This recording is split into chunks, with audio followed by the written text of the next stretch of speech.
Hello students, welcome. Inter class में हम लोग पढ़ रहे थे इससे पहले इन्वर्स टेक्नोमेट्रिक फंक्शन। अब हम लोग एक नया चैप्टर पढ़ेंगे, मैट्रिसेस, जिसे हिंदी में कहते हैं आव्यूह। अब यहाँ से हमारे बिल्कुल नए चैप्टर स्टार्ट हो रहे हैं जिनके बारे में हमको बिल्कुल भी बेसिक नहीं पता है और ना ही हमने इसको कभी भी फर्स्ट ईयर में पढ़ा है। अभी तक मैंने 3 चैप्टर पढ़ाए हैं।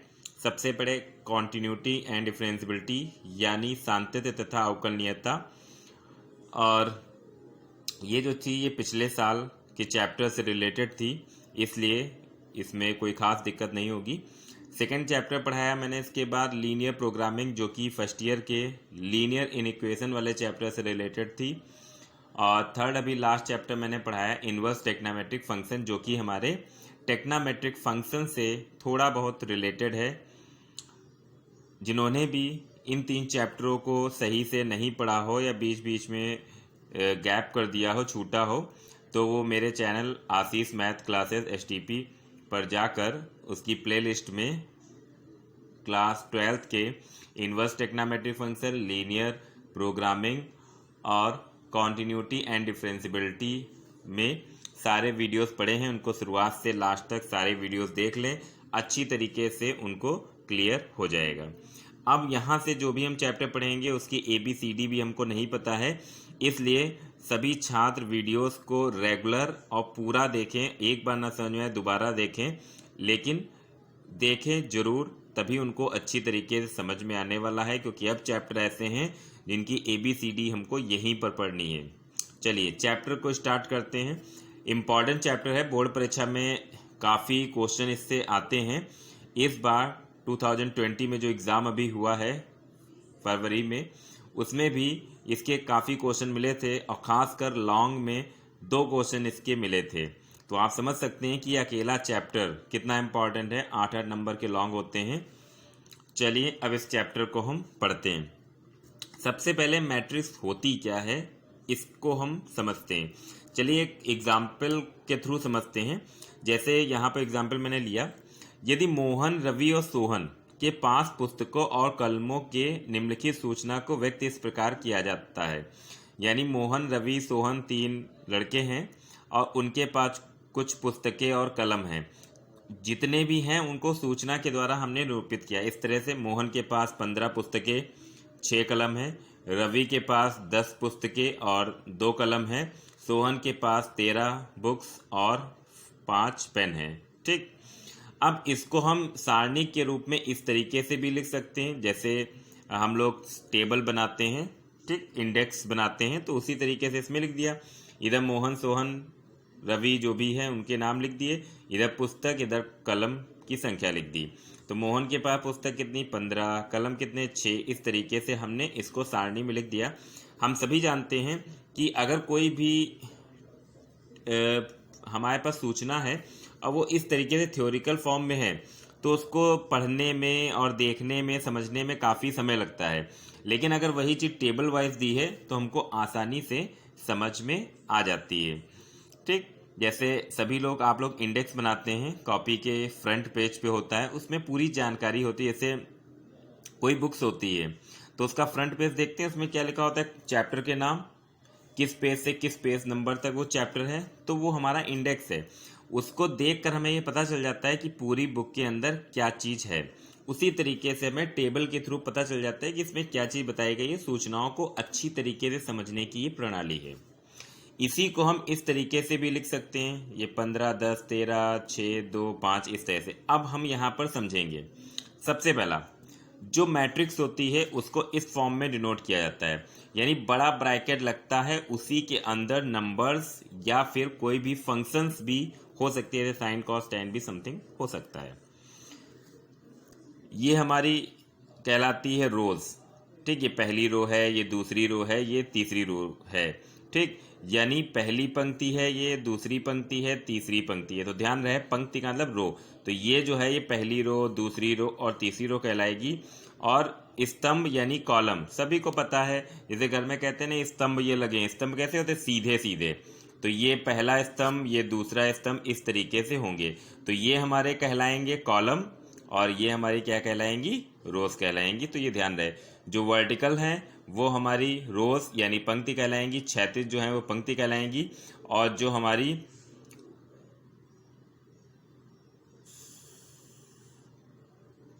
ठीक, तो ये हमारी कहलाएंगी रो और ये हमारे कहलाएंगे कॉलम। चलिए अब इसकी डिफिनीशन देखते हैं। तो ऑब्व्यू यानी मैट्रिक्स किसे कहते हैं? ऑब्व्यू संख्याओं या फलनों का एक आयताकार क्रम विन्यास है।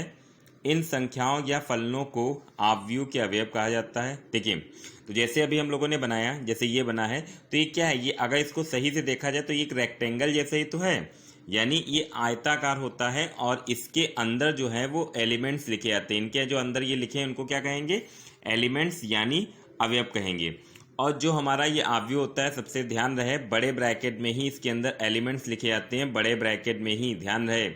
और ऑब्व्यू को यानी मैट्रिक्स को इंग्लिश अल्फ़ाबेट के कैपिटल लेटर से ABCD समथिंग से डिनोट किया जाता है। तो इसके अंदर हमारे कोई भी नंबर्स हो सकते हैं, अल्फ़ाबेट भी हो सकते हैं, ठीक, और कोई भी फंक्शंस भी यहाँ पर हो सकते हैं, इसीलिए संख्या या फलनों लिखा गया है। ठीक, चलिए अब देखते हैं नेक्स्ट। ऑब्व्यू का क्रम या फिर उसी को कहेंगे कोटि यानी ऑर्डर ऑफ मैट्रिक्स। तो अभी मैंने बताया जो हमारी हॉरिजेंटल लाइंस होती हैं, हॉरिजेंटल लाइन जैसे ये हॉरिजेंटल लाइन ये है, और ये हमारी वर्टिकल लाइन कहलाती हैं। तो जो हॉरिजेंटल लाइन है वो कहलाती रो और जो वर्टिकल लाइन है वो कहलाते हैं कॉलम। तो अगर किसी मैट्रिक्स में पंक्तियों की संख्या यानी नंबर ऑफ रो को R से डिनोट करें, रो का मतलब R, और स्तंभ यानी कॉलम की संख्या को हम C, कॉलम यानी C, तो फिर R क्रॉस C ऑब्व्यू का क्रम कहलाता है। जैसे ये लिखा है, तो देखिए इसमें कितनी रो हैं? 1 2, 2 रो, 1 2 3 कॉलम, तो 2 क्रॉस 3 इसका क्रम हो गया। ध्यान रहे हमेशा क्रम को यानी ऑर्डर को इस फॉर्म में लिखेंगे 2 क्रॉस 3, ये नहीं कि 2 क्रॉस 3 इक्वल 6 लिख दें। एक मल्टीप्लाई अगर कर दिया तो नंबर ऑफ एलिमेंट्स आ जाएंगे 1 2 3 4 5 6। मल्टीप्लाई नहीं करना है, इस तरह से क्रॉस के फॉर्म में यानी R क्रॉस C, रो की संख्या क्रॉस कॉलम की संख्या। तो 1 2, 2 रो, 1 2 3 कॉलम, यानी इसका ऑर्डर क्या हो गया? 2 क्रॉस 3। अब देखते हैं ऑब्व्यू के प्रकार यानी टाइप्स ऑफ मैट्रिसेस। सबसे पहला है रो मैट्रिक्स यानी पंक्ति ऑब्व्यू। ऐसा ऑब्व्यू जिसमें एक ही पंक्ति हो। देखो नाम से ही स्पष्ट है, रो मैट्रिक्स यानी केवल एक रो हो, यानी रो एक हो, कॉलम चाहे जितने हो। ठीक, तो देखिए ये एग्जाम्पल लिखा है 1, इसमें रो कितनी है? 1। अगर हम इसका ऑर्डर भी साथ साथ लिखते जाएं ताकि हमें क्वेश्चन अच्छी तरह से समझ में आ जाए, तो 1 क्रॉस 3 इसका ऑर्डर हो गया, क्योंकि इसमें रो एक है लेकिन कॉलम 3 है। ध्यान रहे मैट्रिक्स रो मैट्रिक्स यानी पंक्ति ऑब्व्यू किसे कहेंगे? जिसमें रो एक हो, कॉलम एक हो, 2 हो, 3 हो, चाहे जितने हो, रो एक ही होना चाहिए। फिर है कॉलम मैट्रिक्स यानी स्तंभ ऑब्व्यू, जिसमें केवल एक ही कॉलम हो यानी स्तंभ एक हो और रो चाहे जितनी हो। तो देखिए 1 2 3, इसमें रो कितनी है? 3, और कॉलम कितने हैं? 1, यानी ऐसा ऑब्व्यू जिसमें केवल एक ही कॉलम हो वो हमारा कॉलम मैट्रिक्स कहलाएगा, रो चाहे जितनी भी हो। फिर है स्क्वायर मैट्रिक्स यानी वर्ग ऑब्व्यू। स्क्वायर ऐसा ऑब्व्यू जिसमें रो और कॉलम बराबर बराबर हो, यानी अगर 2 रो हैं तो 2 कॉलम, 3 रो हैं 3 कॉलम। ठीक, यानी रो की संख्या कॉलम की संख्या बराबर हो, वो क्या कहलाएगा? स्क्वायर मैट्रिक्स यानी वर्ग ऑब्व्यू। जैसे ये मैंने लिखा है, तो इसमें 2 रो हैं और 2 कॉलम है, तो ये 2 क्रॉस 2 हमारा इसका ऑर्डर हो गया। ठीक, नेक्स्ट है विकर्ण ऑब्व्यू यानी डायगोनल मैट्रिक्स। विकर्ण ऑब्व्यू किसे कहेंगे? देखिए विकर्ण जो है वो 2 होते हैं, एक देखिए ये विकर्ण है और एक ये विकर्ण है, लेकिन ये हमारा कहलाता है मेन डायगोनल, मुख्य विकर्ण। ये मेन डायगोनल है, तो जहां भी विकर्ण का नाम होगा उसका मतलब यही हो जाएगा मुख्य से। तो ऐसा वर्ग ऑब्व्यू, ध्यान रहे ये जितने भी पढ़ेंगे पिछले से रिलेटेड, स्क्वायर मैट्रिक्स जिसमें रो कॉलम की संख्या बराबर हो, तो ऐसा वर्ग ऑब्व्यू यानी ऐसा ऑब्व्यू होगा जिसमें रो कॉलम बराबर होंगे। ठीक, रो की संख्या कॉलम की संख्या बराबर होगी, तो ऐसा वर्ग ऑब्व्यू यानी ऐसी स्क्वायर मैट्रिक्स जिसमें डायगोनल के एलिमेंट को छोड़कर यानी जो मुख्य विकर्ण है उसके अवयवों को छोड़कर शेष 0। तो देखिए मुख्य ये है, इसके अवयव कुछ होंगे और बाकी शेष अवयव क्या होंगे? 0। तो ये हमारा क्या हो जाएगा? Diagonal matrix. ठीक, वर्ग आवयव होगी, ये ध्यान रहे। कभी कभी क्वेश्चन जो है वो इस तरह से पूछ लिए जाते हैं कि विकर्ण आवयव होता है एक वर्ग आवयव, एक पंक्ति आवयव, एक स्तंभ आवयव, या इनमें से कोई नहीं। तो आंसर क्या होगा? विकर्ण आवयव। ठीक, वर्ग आवयव। अब स्केलर मैट्रिक्स यानी अदिश आवयव, तो ऐसा विकर्ण आवयव, विकर्ण आवयव समझ में आ गया? तो ऐसा विकर्ण आवयव जिसमें विकर्ण के अवयव समान हो। ठीक, जैसे यहाँ अलग अलग थे तो ये विकर्ण आवयव ही केवल है, और अगर इसमें विकर्ण के अवयव समान हैं तो ये विकर्ण आवयव तो है, लेकिन ये अदिश आवयव भी है, यानी स्केलर मैट्रिक्स है। ठीक, यानी जितने भी स्केलर मैट्रिक्स होंगे वो सभी विकर्ण आवयव होंगे, डायगोनल मैट्रिक्स होंगे, और जितने डायगोनल मैट्रिक्स होंगे वो सभी वर्ग आवयव यानी स्क्वायर मैट्रिक्स भी होंगे। फिर है आइडेंटिटी और यूनिट मैट्रिक्स यानी इकाई या तत्समक आवयव। तो ऐसा आवयव जिसमें देखिए ऐसा विकर्ण आवयव या ऐसा अदिश आवयव, अदिश का मतलब जिसमें डायगोनल के एलिमेंट बराबर हों। ठीक, तो ऐसा अदिश आवयव जिसमें विकर्ण के अवयव क्या हैं? 1, इकाई हो। ठीक, जैसे समान है तो वो अदिश आवयव कहलाएगा, चाहे 4 4 4 हो यहाँ, या 6 6 6 हो तो अदिश आवयव कहलाएगा। ठीक, डायगोनल मैट्रिक्स भी कहलाएगी, स्क्वायर मैट्रिक्स भी कहलाएगी।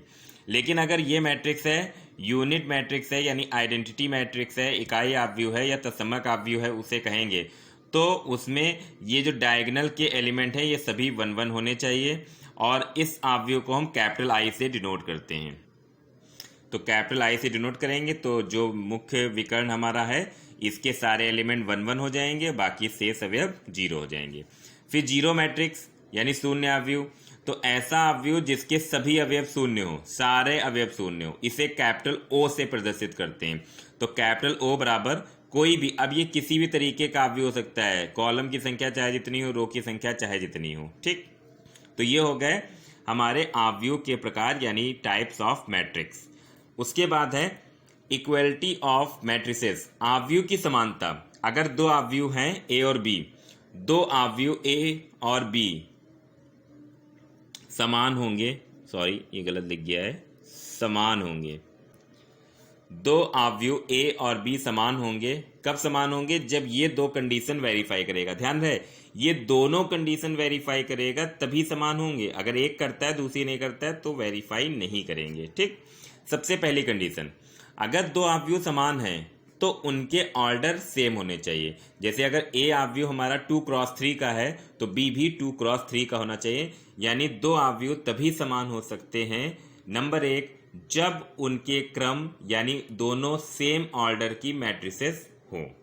सेकंड, ए का प्रत्येक अवयव बी के संगत अवयव के समान हो, यानी ए के जितने भी एलिमेंट हैं वो बी के करेस्पॉन्डिंग एलिमेंट से बराबर हो। ठीक, करेस्पॉन्डिंग एलिमेंट का मतलब होता है, जैसे ये मैंने लिखा, एग्जाम्पल समझिए, समझ में आ जाएगा।